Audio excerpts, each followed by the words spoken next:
Okay, now we're on to intermediate level firmware adjustment. Please check out the manual for full details on how to adjust the firmware.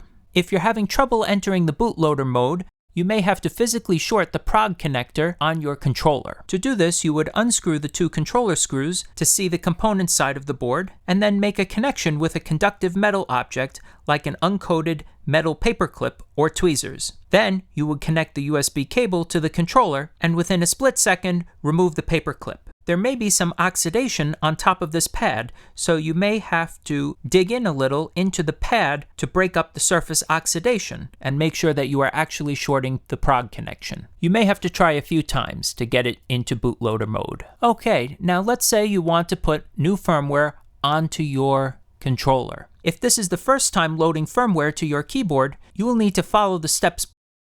If you don't follow them, you may get an error ATLIB USB DFU.DLL not found. First up, you want to enter the bootloader mode by pressing left shift, right shift, and B if running QMK or VIA, or using the pAndrew utility and clicking the Enter Bootloader button.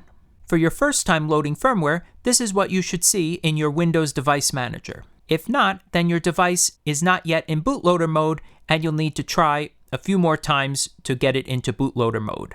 Now you want to install Atmel Flip. Please see the description for more details.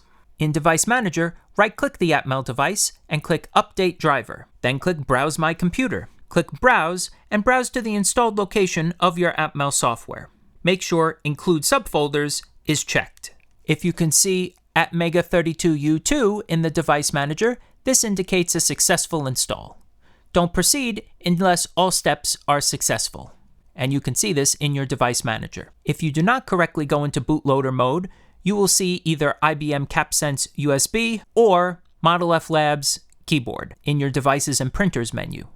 This is not good at this stage because you can't proceed. So go back and try again to make sure that you are in bootloader mode. If you enter the bootloader mode correctly, you will see Atmega32U2 DFU in your unspecified section of the Devices and Printers page. Only if you see this can you proceed.